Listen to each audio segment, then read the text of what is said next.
ഇനി ഭരിച്ചു മികവ് തെളിയിക്കാൻ അധികം നാളില്ല. CPM എന്ന പാർട്ടിക്കും അതിന്റെ അമരത്തിരുന്ന് കേരളം ഭരിക്കുന്ന പിണറായി വിജയൻ എന്ന മുഖ്യമന്ത്രിക്കും.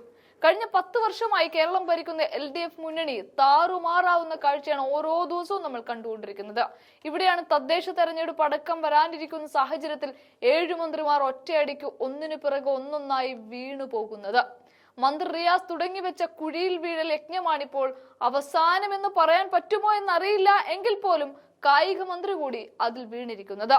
ഉമ്മൻചാണ്ടി സർക്കാരിന് ശേഷം എല്ലാം ശരിയാക്കും എന്ന മുദ്രാവാക്യവുമായിട്ടാണ് LDF മുന്നണി ആദ്യമായി വന്നത്.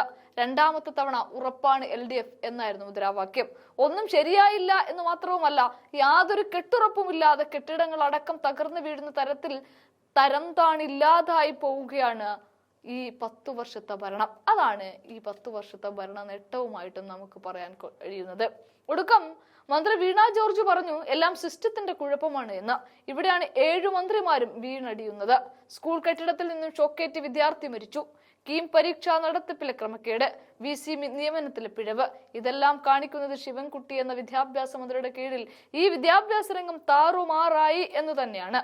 അതുകൊണ്ടിപ്പോ നമുക്കിന്ന് സ്കൂളിന്റെ വേനൽ അവധി അങ്ങ് മാറ്റിക്കളഞ്ഞാലോ, അതിൽ ചർച്ചയാവാം എന്നൊക്കെ പറഞ്ഞുകൊണ്ട് ചാനലുകൾക്ക് പുതിയ എല്ലിൻ കഷ്ണം ഇട്ടുകൊടുത്തുകൊണ്ട് തടി രക്ഷിക്കാനാണ് ശിവൻകുട്ടി നോക്കുന്നത്. ഇത്തരത്തിൽ കുഴിയിൽ വീണ ഒരു മന്ത്രിയാണ് ശിവൻകുട്ടി. ഇനി ആരോഗ്യരംഗം. കോട്ടയം മെഡിക്കൽ കോളേജ് കെട്ടിടം തകർന്നു വീണ് ബിന്ദു എന്ന സ്ത്രീ മരണത്തിന് വിട്ടുകൊടുത്തത് ആരെന്ന ചോദ്യത്തിന് കണ്ണും പൂട്ടി ഉത്തരം പറയാം ആരോഗ്യമന്ത്രി വീണ ജോർജ് എന്ന്. ആശമാരുടെ സമരം ഇന്നും അതുപോലെയുണ്ട്. അവരുടെ മുഖത്ത് പോലും നോക്കാതെ നടക്കുന്ന വീണ തന്നെയാണ് സ്വന്തം ആരോഗ്യ മേഖലയെ സംരക്ഷിക്കാനാവാതെ വീണടിയുന്നത്. സംസ്ഥാനത്തിന്റെ ആരോഗ്യരംഗം ദേശീയ റാങ്കിങ്ങിൽ 1-ാം സ്ഥാനത്ത് നിന്ന് ഈ വർഷം 4-ാം സ്ഥാനത്തേക്ക് താഴ്ന്നിരിക്കുകയാണ്. ആരോഗ്യ കേരളം നമ്പർ 1 ലോക മാതൃകയാക്കുന്നു എന്നൊക്കെയുള്ള അവകാശവാദങ്ങൾ വെറും പൊള്ളയാണെന്ന് സമീപകാല സംഭവങ്ങൾ തെളിയിക്കുകയാണ്. ആവശ്യത്തിന് ശസ്ത്രക്രിയാ ഉപകരണങ്ങൾ ഇല്ലാത്തതിനാൽ പാവപ്പെട്ട രോഗികളെ ചികിത്സ നടത്താതെ പറഞ്ഞു വിടുന്നു എന്ന് തിരുവനന്തപുരം മെഡിക്കൽ കോളേജിൽ ഒരു ഡോക്ടർ തന്നെ വെളിപ്പെടുത്തിയിരുന്നു. വർഷങ്ങളായി ആരോഗ്യ വകുപ്പിന്റെ ഓഫീസുകളിൽ കയറിയിറങ്ങി നിരാശനായ ശേഷമാണ് അദ്ദേഹം ഇങ്ങനെ ഒരു തുറന്നു പറച്ചിൽ നടത്തിയത്. അടുത്തത് K. കൃഷ്ണൻകുട്ടി.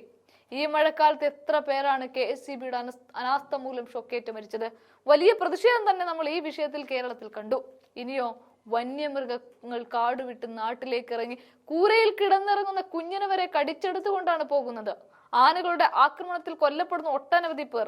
ഒന്നിനും പരിഹാരം കാണാതെ AK ശശീന്ദ്രൻ ഫാഷൻ ഷോയിൽ പോയി പാട്ടുപാടിക്കൊണ്ടിരിക്കുന്നത് കണ്ണു തുറന്ന് ജനങ്ങൾ കണ്ടതോടെ ശശീന്ദ്രന്റെ കാര്യത്തിലും ഒരു തീരുമാനമായി. അടുത്തത് റോഡുകളെല്ലാം തോടുകളാക്കി മാറ്റിയ മന്ത്രി റിയാസ് ആണ്. മലപ്പുറത്ത് റോഡ് തകർന്ന് നമ്മൾ കണ്ടത് കുറച്ചു ദിവസങ്ങൾക്ക് മുമ്പാണ്. എന്നാൽ സെൽഫി എടുത്ത് റീൽസ് ആക്കുന്നതിൽ യാതൊരു കുറവുമില്ല. പാലങ്ങൾ തകർന്നടിഞ്ഞാലും ഇക്കൂട്ടർ വെക്കുന്ന ഫ്ലെക്സ് ബോർഡുകൾക്ക് യാതൊരു കോട്ടവും തട്ടുന്നേയില്ല.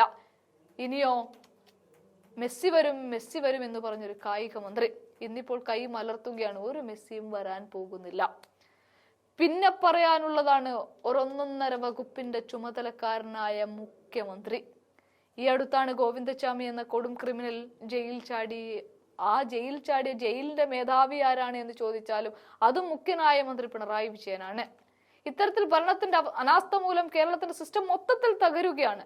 ഇത് ജനം മനസ്സിലാക്കുമ്പോൾ ഒറ്റയടിക്ക് വീഴുന്നത് ഇക്കണ്ട മന്ത്രിമാർ മുഴുവനുമാണ്.